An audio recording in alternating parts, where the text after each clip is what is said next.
Friends, myself Ajay Ignath Chaudhary and I have completed my BE in Mechanical Engineering. Today's date is 21st December 2021 and today's topic is memory allocation. So we see in today's topic is that management in Java for memory.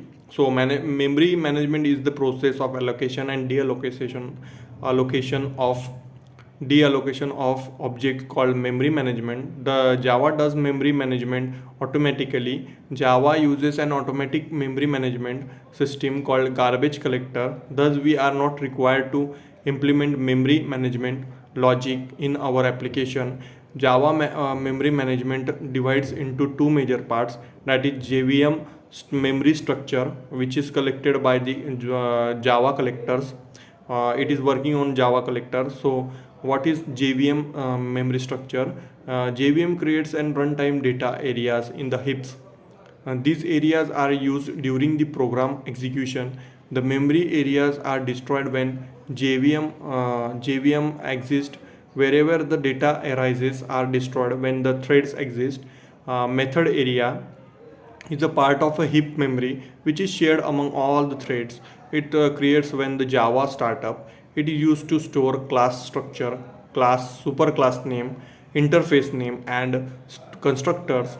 The JVM stores the following kinds of information in the methods area, that is fully first one, a fully qualified name of a type with that is example string, the type modifier, the types modifier, the direct superclass name, the structural list of fully qualified names of super interface. And heaps area are second one, heaps area. The heaps area stores the actual objects it creates when JVM startup. The user can control the heaps if needed. It can be of fixed or dynamic size. When we use a new keywords, the JVM creates an instant for the object of in the heap, while the reference of that object store in the stack. There exists only one heap for each running JVM process. When heap becomes all full for the garbage collected, the above statement an object of the string builder classes.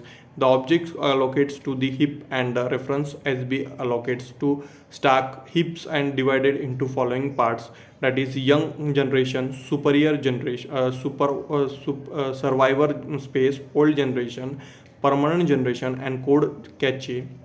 Reference, second one we have to see that reference is of four types, that is stronger, weak, soft, and phantom reference. The difference among the type of reference is that object on the heap they refers are to eligible for garbage collecting under the different criteria.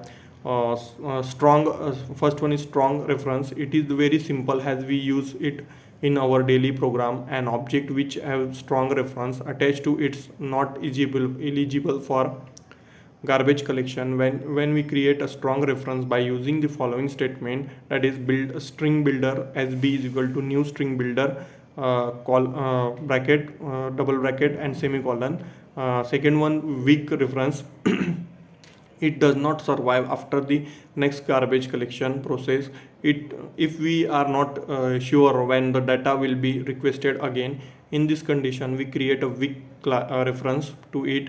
In case if the garbage collector process it destroy the object, when again try to retrieve and that object we get a null value. Third one is soft reference. It is collected when the application is running low on a memory. The garbage collector does not collect the softly reachable object. All soft referenced objects are collected before it throw an out of memory error. Fourth one is stack area. Stack area generates when a thread creates. It can be either fixed or dynamic size. The stack memory is allocated per thread. It is used to store data and partial result. It contains reference to heap object. It also holds the value of itself rather than reference. The variable which is stored in the stack have certain visibility called scope. Next is stack frame. Stack frame is the data structure that contains the thread. as data. The thread data represent the state of thread in the current methods. It is used to store partial result and data. It also perform dynamic linking, value return by methods and dispatch execution. When a method invokes, a new frame creates with it destroy the frame when invocation of the method completes. Each frame contains own local variable array, that is LVL, LVA, local variable array, operand stack OS and frame data FD. The size of LVA, OS and FD determined at compile time. Only one frame, that is the frame for executing methods, is active at any point of given thread of control. This frame is called as current frame, and method is known as current methods. The class of methods is called as current class. The frame stops the current methods of its methods, invokes another method, or if the method completes. Uh, the frame create where a thread is a local to that thread and cannot be referenced by any other threads PC registers for each thread has a program counter PC register associated with it. The register stores the return address or a native pointer. It also contains the address of the JVM instructions currently being executed. Working of garbage collector. Uh, Garbage collector overview, we have to see that is when a program execute in Java, it uses memory in different ways. The heap is a part of memory where object live. It's it is the only part of memory that involved the garbage collection process, and it is called as a garbage collectible heap. All the garbage collection makes sure that the heap has a much free space as possible. The function of the garbage collector is to find and delete the object that cannot be reached. Object or allocation, we have to see that object allocates the JRocket.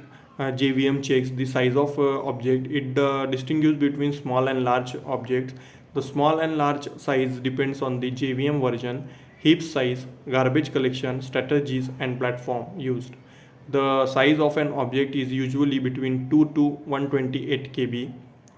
The small objects are stored in thread local area TLA, which is a free chunk of heap. TLA does not synchronize with other threads. When TLA becomes full, it requests for new TLA.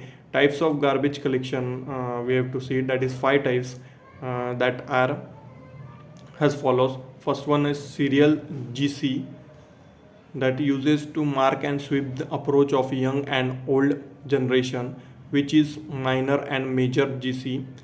Second one is parallel GC, that is similar to GC, serial GC, that it sweep an number of CPU cores in the system thread for young generation garbage collection. Third one is parallel old GC. It is similar to parallel GC, that accept uses multiple threading for both generation.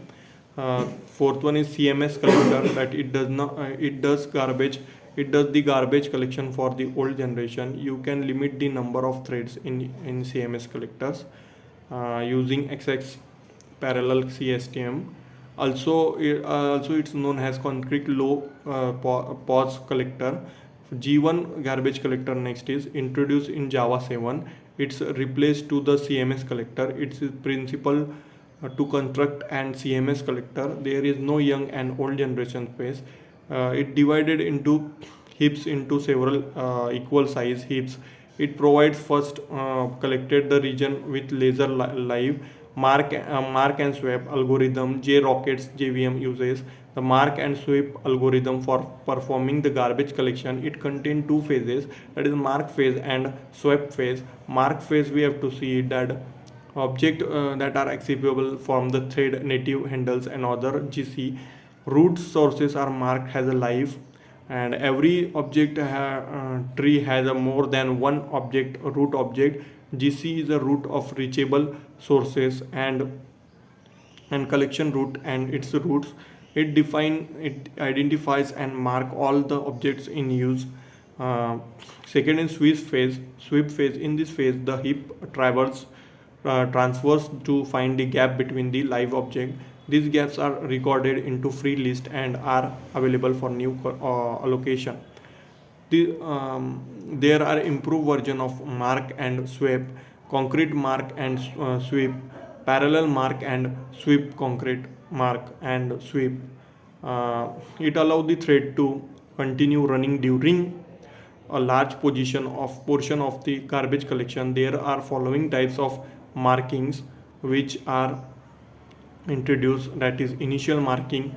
It identifies the root set of live object. It did done while threads are paused. Concurrent marking, second one is it is used to making it is used to making the root from the set are followed. It's find the mark and the rest live object in the heaps.